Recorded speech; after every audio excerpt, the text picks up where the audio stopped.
We are just about ready for pitchers and catchers to report. In fact, by the time you are hearing or seeing this, they should have reported because we are recording on Wednesday afternoon and it'll probably be put up on that day. So baseball is back in some form of spring training. So this is our first almost into the preseason sharing Sox episode, and we should have a little fun with it. I'm Leigh Allan, the Southside Sox duty geezer, and with me, West Coast correspondent, my son, Will, who is out in sunshine, which we do not have in Chicago, and warmth, which we really don't have in Chicago right at the moment. I want to, before we talk about players, and the projections are out, Dakota came out a few days ago, which is sort of the 538 of projections, I guess. They combine a whole bunch of them and come up with some interesting numbers. And if you are listening, you won't see behind Will's head in the video are the projections from Dakota from 2005 and 2008, which are really a lot of fun to play with. But let's talk first about the ball. Go ahead. Major League Baseball says they have adjusted the ball. Yes, they say that. They never juiced it, but they've taken a little juice out. I think that's like a no-low contender plea. Yeah. Also, I don't believe for a second that they've actually done anything substantial to the ball. I mean, maybe they have. What they do, they made it a little heavier? A little lighter. Which is interesting because I have, and I downloaded and everything in case I wanted to use it at some point for an article. A graduate student somewhere did a study with using college pitchers that showed that a heavier ball cut down on pitch speed.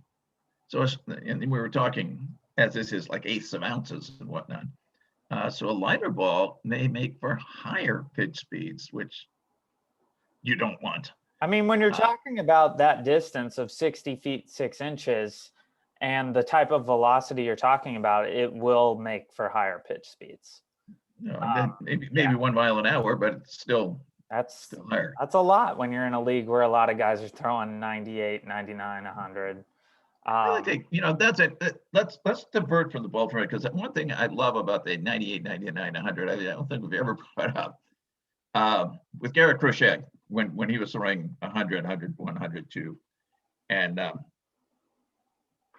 they on TV here. I don't know what feed you were watching out in Los Angeles, but locally here, they send up this thing that show that of the 100-mile-per-hour plus pitches in Major League Baseball this year, Garrett Crochet in an inning in the third is throwing 80% of them.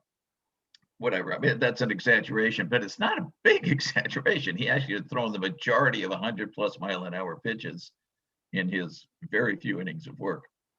Then we got to the postseason, and every single reliever was throwing at least a couple 100-mile-an-hour pitches. So the question is, just because you can throw 100, should you be? I mean, obviously these guys, they've got more adrenaline pumping in the playoffs. Adrenaline's going to be the big But thing. are you putting too much strain on your arm to go that extra 1 or 2 miles an hour that this kind of slider? You don't really. Should you be saving it?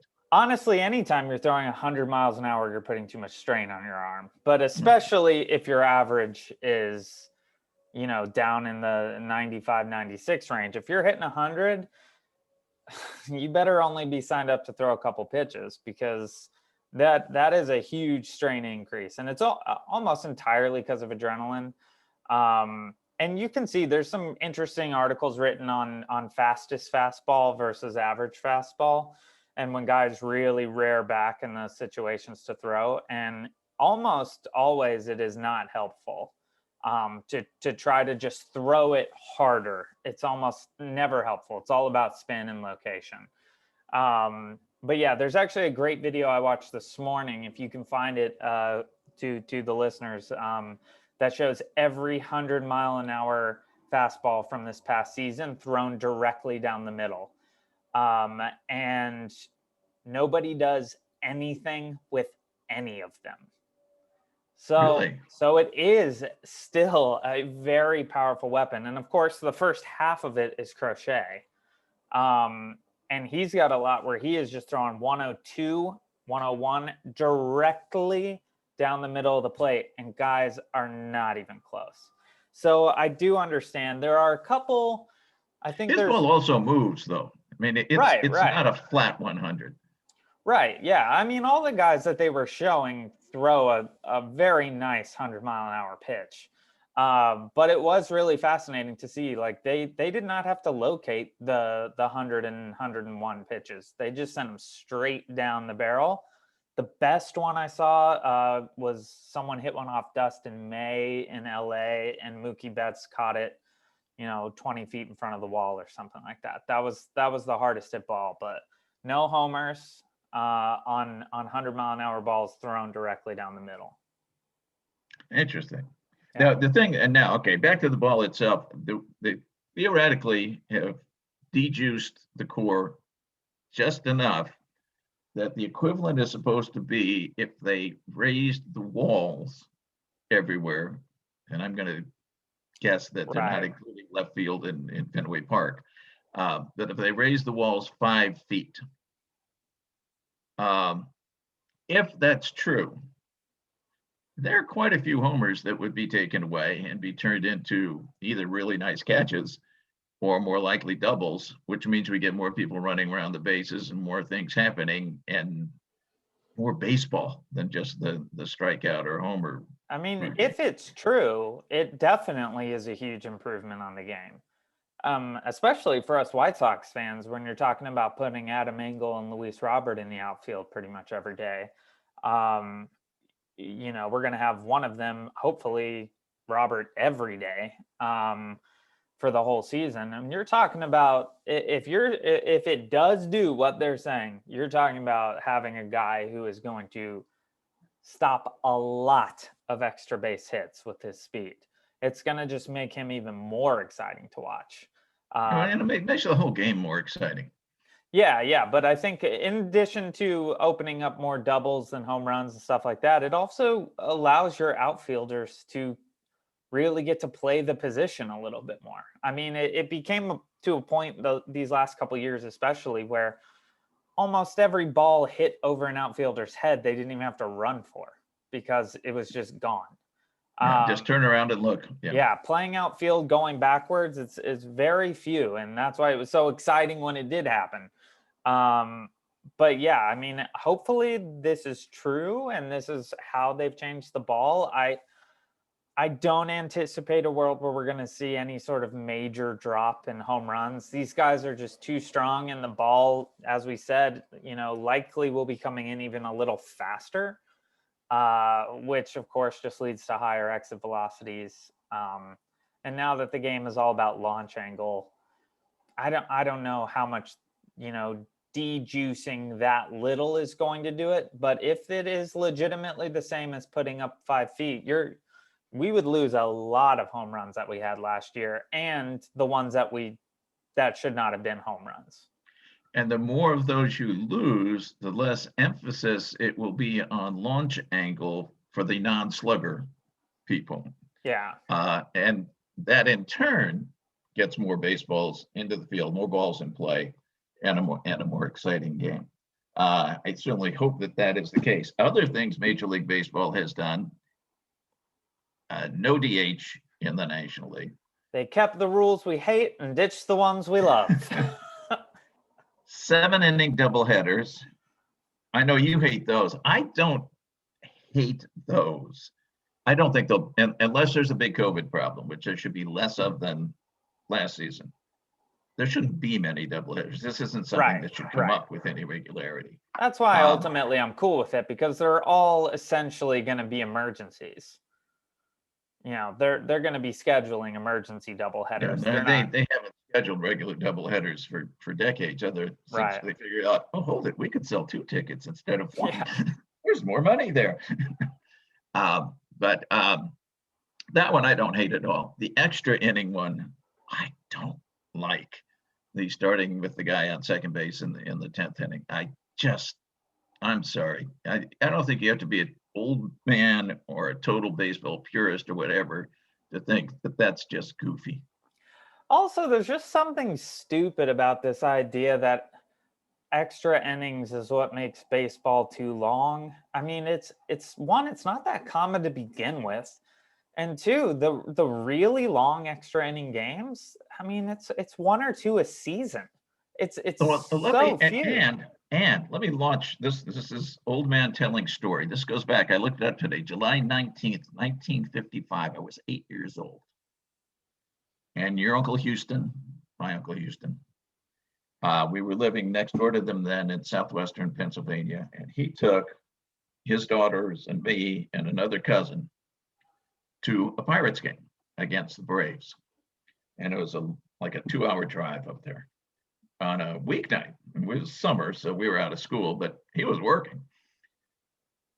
The game went 19 innings.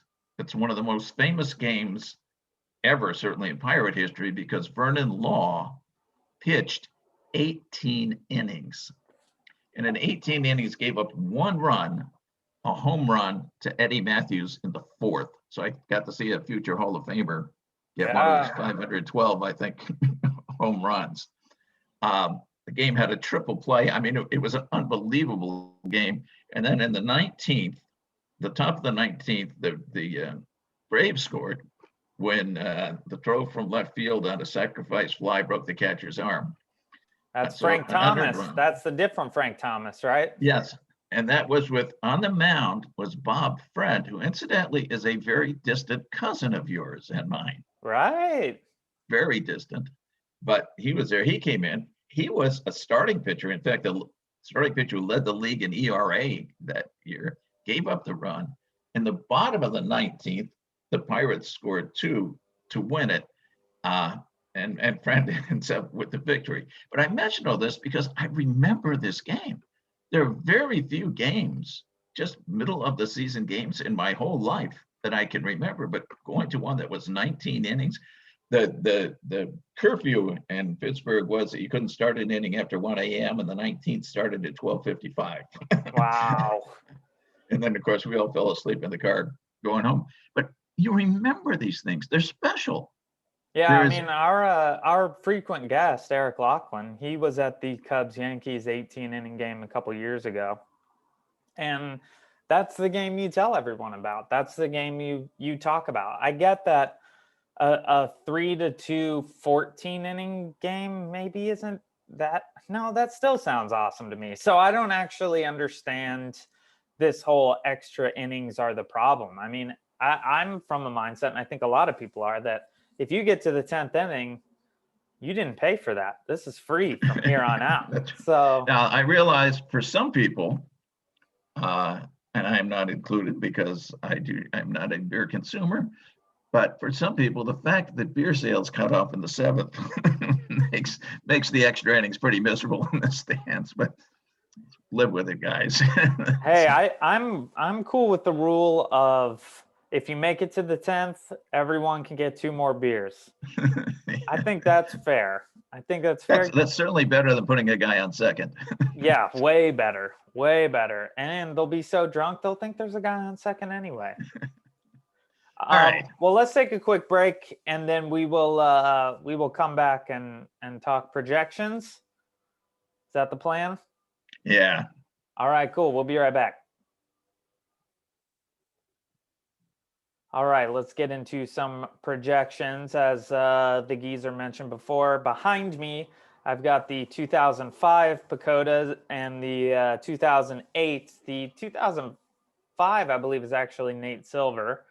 The 2008 is someone else. But yeah, what do you got on projections? So, and his show, the White Sox, an under 500 third place team in 2005, which was not a particularly good call, and under 500 by quite a bit in 2008. Pacoda is showing not just under 5. They straight up trashed the 2008 White Sox in this projection. They're well under 500, and They say that since last year they nailed the White Sox projection of them being terrible, they will also be terrible this year. And these projections do account for, theoretically, for injuries. But yeah, we'll talk more about that as we talk about 2021. So the projection is for where the White Sox are concerned, and this is a projection of projections that Dakota does. It puts a whole bunch of them together, and the range is huge. I think there are White Sox predictions anywhere from 62 to 102 wins, something like that.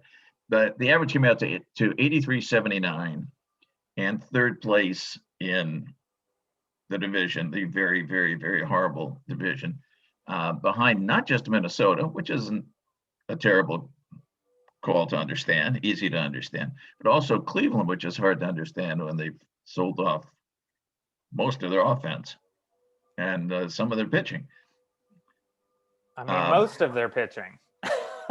It's very strange, this projection of behind Cleveland. I mean, as an eternal pessimist, of course, I think it could happen, but I think the reality of the situation is we should not be projected to finish behind the Cleveland Indians this year. I mean, it is true that the Indians are incredible at developing young pitching, and they have a lot of young pitching. But still, I mean, you got one guy in the offense. You can pitch around him. I think every time Ramirez comes up, if Tony La Russa knows anything that he has learned about the new rules, it is hold up 4 fingers. Yeah, just walk them. Just walk them. Because no one else on that team can hit. And no offense, yesterday I did get a haircut, and my barber is also Delino DeShield's barber. So no offense to DeShield's son, who plays for Cleveland and is maybe the worst center fielder I've ever seen. But yeah, it's a ridiculous forecast to put the White Sox behind Cleveland. I really do believe that. Minnesota's not unrealistic just because we made every wrong move during the offseason and they did okay. So I think it's certainly possible to end up behind Minnesota. I hope not, but because this is supposed to be our year, it's looking less and less like our year with every single thing that happens. But yeah, there's some interesting things about these projections. One is just the sheer number of plate appearances that they're giving everybody. I mean, they're acting like no one ever gets hurt anywhere, even though they claim to account for injuries. But they've got so many White Sox getting 600 at bats, almost all of them getting over 500 at bats. It's a very, very strange projection in terms of who will be playing on what given day. Which is where things do get. I don't think projections are scary. As you've indicated from the 2005 and 2008, they're fun. They're a fun thing to talk about, a fun thing to look at. They are not necessarily any more accurate than Las Vegas odds, which have the Sox of kind of even money for the division, because Las Vegas is not really set on what they believe will happen. It's set on what they believe people will bet will happen. They're just trying to get in the middle of the betting line, and there's going to be more betting for the White Sox normally than for the other teams in the division because they're all much smaller markets.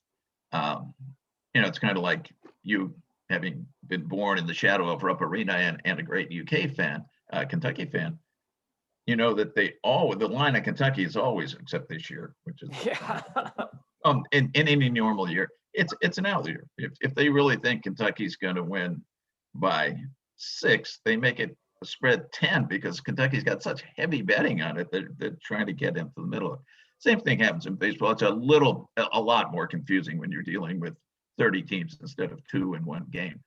But it's still the same thing. They run the computers and they figure out and they work in the betting weight to go with it. Anyhow, yeah. So much for the PECOTA. They have no faith in the hitters. The only ops over 800 are Eloy and Jose. They see a lot of regression on the part of Tim Anderson. They saw a lot of regression, I think, on the part of Tim Anderson last year. And guess what? It didn't happen. I don't understand this annual regression that people think Tim Anderson's going to go through. He's not old, and he just seems to be getting more disciplined at the plate. And it's usually, I think they base it on batting average and balls in play, but his batting average and balls in play is good because he has become smart. Yeah. He's become a very smart hitter, and he takes that outside pitch. He's not trying to pull it and grounding into a double play to the shortstop. He's taking it to right field and using that, and he's got great exit velocities. And I don't understand it either. Could he have a bad year? Sure. Yeah. Was he been a little higher batting average than would be called for the last couple of years? Yeah, but not 60 points higher. Definitely not. And also, he had this incredible year 2 years ago. Everyone was shocked, said it couldn't happen again. Then he came right out and did it again. So I don't understand this whole let's just insist Tim Anderson's going to suck now thing that a lot of the projection people do. I'm like, Tim, he's just going to go out there and prove you all wrong again. I don't know why you all want to be proven wrong so much. But I don't see Tim Anderson as a guy who, you're talking about the best work ethic in all of baseball. Like that's not a guy who regresses like that. And they also give no love to Yoan Moncada, and I think that's just plugging in numbers from 2020 that don't apply. Simply because unless COVID recovery takes over a year, and we don't know that yet. It could, just hasn't been around long enough to know that. But it's doubtful that he's obviously going to be a lot better than he was in 2020. Obviously, was suffering. Well, he has spoken and said that he is worlds better than he was at the end of the 2020 season. So, I mean, with COVID, it just exhausts you. It just exhausts you, and that can last for months. And the guy never got a chance to rest. So, and you'd see him. I mean, after he had that streak of triples, every time afterward, he'd be in the dugout, and it just, he looked like Cecil Fielder would look. I mean, legitimate concern that he was going to pass out. Like, it was bad. And, like the Florida basketball player who did during a game, there are those myocarditis issues that can come up with it. And hopefully Yoan's going to be in the clear on stuff like that. But it's no joke. I mean, the fact that he was playing Major League Baseball at all is a testament to how good he would have been healthy. I mean, there is no doubt in my mind Moncada bounces back. He is a beast.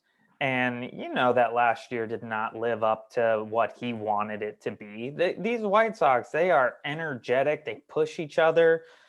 I mean, just the fact that Yoan was showing up every day because he knew that someone needed to play third base is a testament to how hard he's going to work to get out there and be even better. And I firmly believe he will achieve that.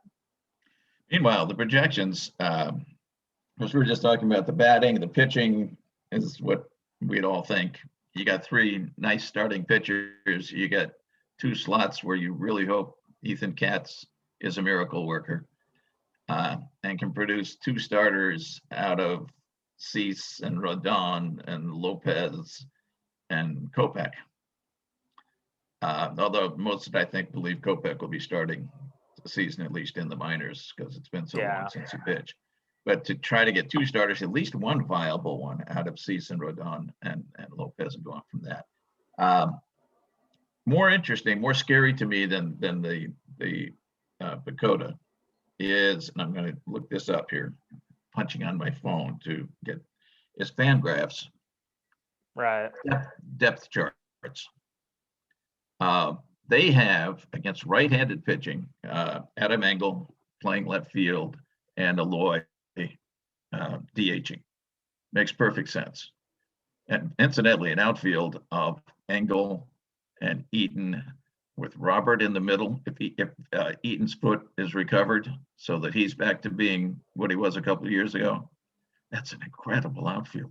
Yeah, that's an intense outfield. Even with Dylan Cease's average opponent's exit velocity of 130 miles an hour or whatever it is, those guys are going to flag down an awful lot of balls. It would be nicer to have a better cannon in right field at this point. Eaton's kind of aging out of a strong arm, but and if the ball is not actually changed like they said, it doesn't really matter because you're either catching it or it's a home run. And if the ball is gonna allow for a lot more doubles, I don't know that I trust Eaton's arm as a right field arm anymore. But again, it's almost irrelevant when you've got, Robert and Engel covering the other 2/3 of the outfield. That's the best pairing in all of baseball defensively.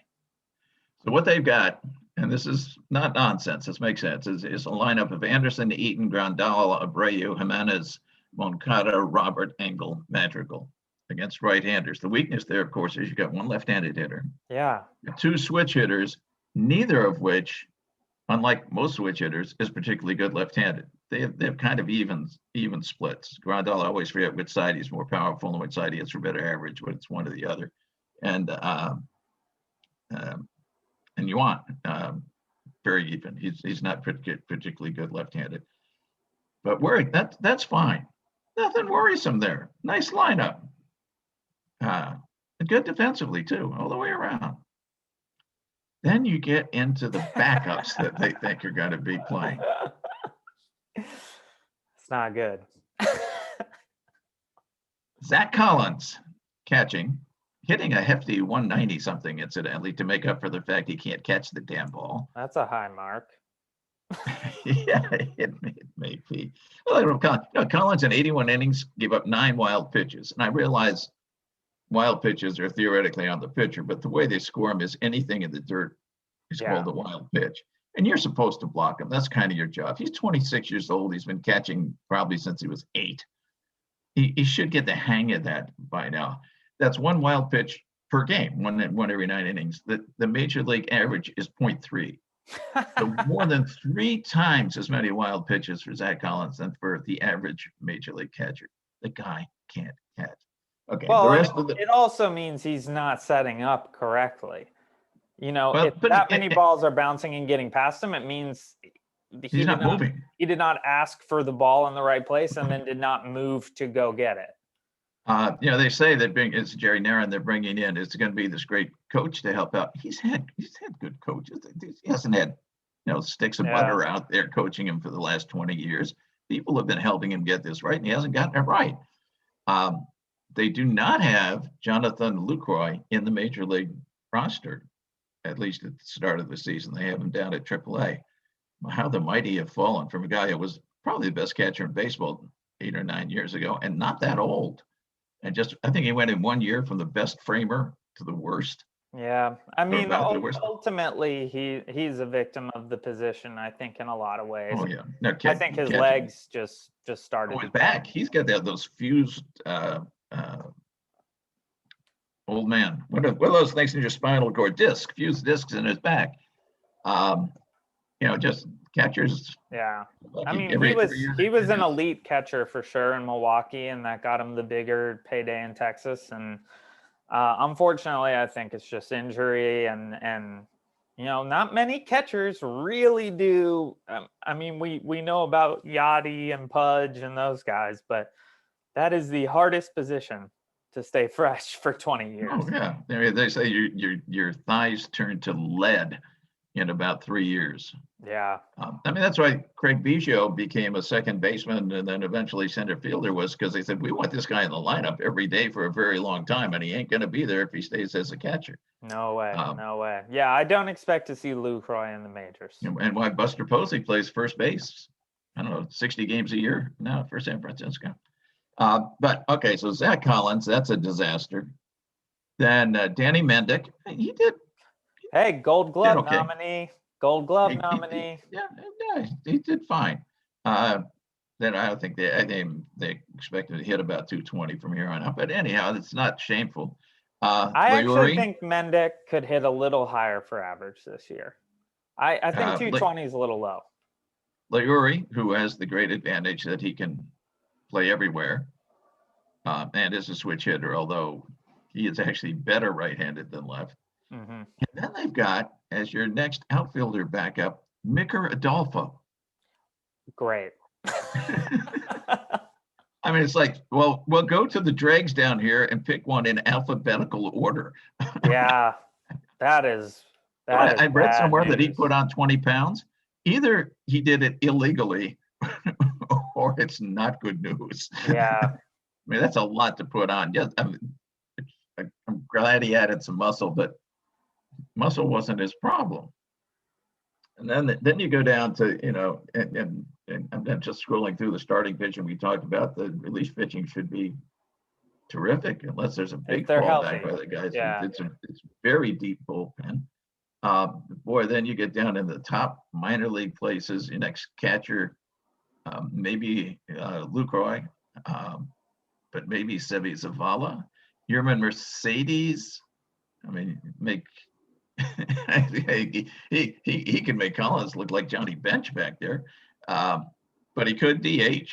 In fairness, Man, with that list of people, I'm sitting here thinking like, wow, who do we even start in AAA? Gavin Sheets is on there. Marco Hernandez is next on our shortstop list. Tim Beckham they signed for some reason. I guess we always have to have a Beckham to laugh at. I mean, it's other than, and of course, Andrew Vaughn, who they're predicting to come up about midseason. That seems fair. I mean, they're certainly going to keep him out for service time reasons at the beginning, but also he hasn't played above high A. So to throw him into the major leagues right away might be just. Yeah, I don't think we'll see Vaughn until the summer, but I do think we'll see him. So that scares me. The possibility, and there are going to be injuries. There are always going to be injuries. Always. And if they have injuries like, say, the Yankees had last year, they could win 60 games. I mean, there's no depth, and they didn't go out and get depth during this offseason. And yes, there's still free agents out there, but there are not many. And the same thing on the pitching side. There's enough depth, I think, in the bullpen that the inevitable bullpen injuries. If Bummer gets hurt again, that's sad. But somebody else can pitch the eighth inning. But for the starting pitchers, again, unless Ethan Katz is a miracle worker, which we all hope he is, that's not pretty either. Yeah. But that's true of everybody. Nobody has excessive starting pitchers. But a lot of teams have better backup outfielders and infielders and people in AAA that look like maybe they can come up and produce if they have to, that kind of thing. That's where it gets really scary. They've got to somehow stay healthy all year, and nobody does. But yeah, keep that to a minimum. I mean, you lose Tim Anderson to a serious injury. That is going to completely change the outlook of the season, because now all of a sudden you got to find a shortstop, and we know Moncada's not the guy, Madrigal's not the guy, and you got to find a shortstop that not only can play the position. Tim's not great defensively, but he's not outright bad anymore. And no, he's an average shortstop. And you got to replace, 320 batting average in the leadoff spot, which is just so not realistic for us, that the season in a lot of ways lies on the shoulders of Tim Anderson. It lies on the shoulders of Moncada. If Moncada doesn't come back and produce. Really, if Vaughn isn't ready, if Jose gets hurt. Exactly. Yeah. Because what are you going to do? You're going to put Grandal at first so that Zach Collins is letting 1 out of every 9 pitches go by? Like, you can't do that. You can't do that. We are in such a terrible position in terms of injuries everywhere but the bullpen, which I get is a great place to feel the most comfortable. But my goodness, we just have no position players to back up. No position players. The depth is terrible. And, you could also say, well, you could trade for depth. No, we can't, because the only people we have worth we don't have any depth to trade starters. For. The great minor league system that we had just a few years ago, everybody's in the majors now, right? Which except is Vaughn, great. and he's a small step away. So yeah, I mean it's. I don't know what they're going to do, but the fact that they did not spend at all this offseason, with the exception of Hendricks deal, which was one deal and not that crazy. I don't know what they're going to do because they're not going to be able to really shop mid-season. And if this season and next season don't come through, you're talking about being back to another rebuild. You're talking Well, about, and remember, Lynn is 1 year. Lynn's 1 year. You just So got to hope that you can sign him. You got to hope that Dane Dunning sucks. I don't think that's going to happen, but you got to hope that Katz somehow, well, does Yeah. something. Yeah. So it brings these young guys up. Or, of course, you can actually go out in the market and spend money next year, which we prove we don't like to do. We definitely will Meanwhile, not on do. the happy side, pitchers and catchers report. Yes. Baseball time. It's baseball time. I think I'm considering trying to drive out to Glendale if it looks like a safe situation to watch a game. Otherwise, I think I'll go to Anaheim for the opening season. Yeah, you get opening day. If fans are allowed for that, we'll see. I might have to buy a whole block of 6 tickets and enjoy the game alone, but with plenty of space. Which I'm cool with if it comes to that. But yeah, baseball is back. Football is gone. Yeah, it's time. It's time. This is supposed to be the year. I wish I was looking at this year like, oh yeah, this is it.